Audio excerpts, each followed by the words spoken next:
पर क्या कहेंगे आप? क्या प्लान है? क्या आगे सोचा है? मंत्री भी रहे हैं यहाँ के और प्रदेश अध्यक्ष भी रहे हैं, लेकिन बीजेपी का जो परफॉर्मेंस रहा है, चाहे वो लोकसभा चुनाव में हो या हाल के विधानसभा चुनाव में, वो अब तक का एक तरह से सबसे जो है बुरा दौर बीजेपी राजनीति में एक बड़े पद पर जा सकते हैं या उनकी भूमिका एक बड़ी हो सकती है कि बीजेपी को ये महसूस हो रही है कि झारखंड में अगर बीजेपी को अब आगे लेके आना है या फिर जो एक तरह से डैमेज हुआ है उसकी भरपाई करनी है, तो उसकी जिम्मेदारी रघुवर दास को दी जा सकती है। झारखंड की राजनीति में आज की तारीख में सबसे ज़्यादा जिस नाम की एक बार फिर से चर्चा हो रही है वो हैं रघुवर दास। रघुवर दास झारखंड के पूर्व मुख्यमंत्री हैं और हाल में ही इन्होंने गवर्नर पद से इस्तीफा दिया है। उड़ीसा के राज्यपाल के तौर पे लगातार वहाँ थे। सर, बहुत स्वागत है आपका समाचार वाला में। आप मेन स्ट्रीम की पॉलिटिक्स कर रहे थे, सक्रिय राजनीति में थे और अचानक से आपको पार्टी ने कहा कि उड़ीसा जाना है, आप उड़ीसा भी चले गए। एक बार फिर से जो है ये कयास लगाए जा रहे हैं कि आपकी वापसी जो है सक्रिय राजनीति में होगी। इस पर क्या कहेंगे आप? क्या प्लान है? क्या आगे सोचा है आपने? देखिए, मैं 1980 से ही संगठन का ही कार्य करते आया है। बीच बीच में कुछ जिम्मेदारी मिलती गई, चाहे मंत्री के रूप में हो, चाहे मुख्यमंत्री के रूप में हो। उस जिम्मेदारी का निर्वाह किया। फिर महाप्रभु जगन्नाथ जी फिर उड़ीसा बुला लिए और 14 महीना हमने पूरी ईमानदारी से, जो राजभवन को लाट साहब का भवन कहा जाता था, उसको मैंने जनता का भवन बनाने का काम। 24 घंटा और राजभवन का दरवाज़ा खोले रहे। तो इस 14 महीना में जो उड़ीसा की जनता ने प्यार दिया, जो स्नेह दिया, वो मेरे जीवन के लिए बहुत ही बहुमूल्य क्षण था। और मैं आभार प्रकट करता हूँ भारत के राष्ट्रपति आदरणीय द्रौपदी मुर्मू जी की, हमारे यशस्वी प्रधानमंत्री आदरणीय मोदी जी का, भारत सरकार के लौह पुरुष आदरणीय गृह मंत्री जी का, जो मेरे त्यागपत्र को स्वीकार राष्ट्रपति जी ने स्वीकृति दी। तो मैं इन तमाम नेताओं के प्रति आभार प्रकट करता हूँ। मेरे हमेशा इच्छा रही है, क्योंकि भारतीय जनता पार्टी ने एक कार्यकर्ता, एक मजदूर को, जो बूथ स्तर के कार्यकर्ता था, उसको शिखर तक पहुंचाने का काम किया। और संगठन में मेरा हमेशा अभिरुचि रही।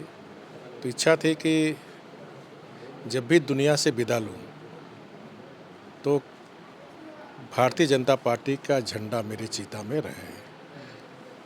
ये अब जीवन का अंतिम लक्ष्य है। सर, इस बीच ये चर्चा भी होने लगी है, चूँकि आप मुख्यमंत्री भी रहे हैं यहाँ के और प्रदेश अध्यक्ष भी रहे हैं, लेकिन बीजेपी का जो परफॉर्मेंस रहा है, चाहे वो लोकसभा चुनाव में हो या हाल के विधानसभा चुनाव में, वो अब तक का एक तरह से सबसे जो है बुरा दौर बीजेपी एक तरह से कहा जाए कि देख रही है झारखंड में, तो गलत नहीं होगा। लेकिन इस बीच ये भी चर्चा हो रही है कि रघुवर दास राष्ट्रीय राजनीति में एक बड़े पद पर जा सकते हैं या उनकी भूमिका एक बड़ी हो सकती है। दूसरी तरफ कुछ राजनीतिक विश्लेषक ये भी कह रहे हैं कि बीजेपी को ये महसूस हो रही है कि झारखंड में अगर बीजेपी को अब आगे लेके आना है या फिर जो एक तरह से डैमेज हुआ है उसकी भरपाई करनी है, तो उसकी जिम्मेदारी रघुवर दास को दी जा सकती है या रघुवर दास उसके लिए सक्षम है। आप क्या मानते हैं सर? एक तो पहला सवाल ये है कि आप क्या नेशनल पॉलिटिक्स के लिए तैयार हैं?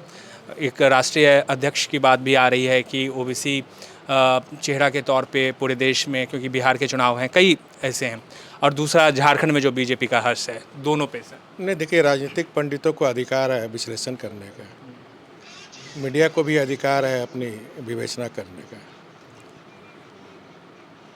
और मेरी भूमिका राष्ट्रीय नेतृत्व तय करेगा कि मैं कार्यकर्ता रहकर काम करूं, जनता की सेवा करूं, सामान्य कार्यकर्ता रहकर भी। ये नेतृत्व भूमिका तय करेगी। मेरी कोई महत्वाकांक्षा नहीं है,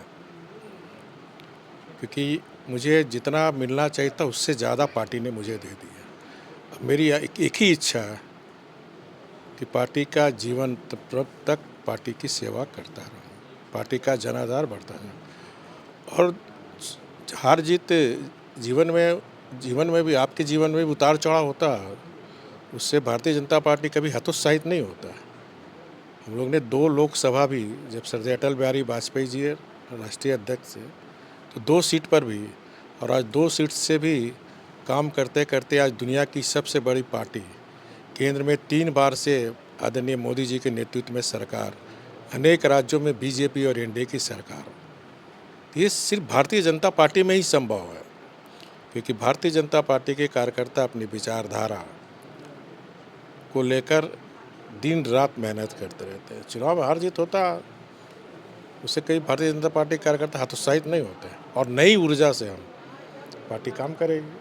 आखिरी में सर, आपको लगता है कि सर बीजेपी में, झारखंड में खासतौर से, चूँकि आपने एक जो ऊंचाई है वो भी देखा झारखंड में जब आप मुख्यमंत्री बने थे, उसके बाद और फिर अभी का जो 2024 का विधानसभा चुनाव है, बीजेपी में क्या आपको सुधार? अभी कोई राजनीतिक बयान ज़्यादा नहीं देंगे, जब सदस्यता को रहने दीजिए फिर राजनीतिक बयान देंगे। बहुत शुक्रिया सर समाचार वाला से बात करने के लिए।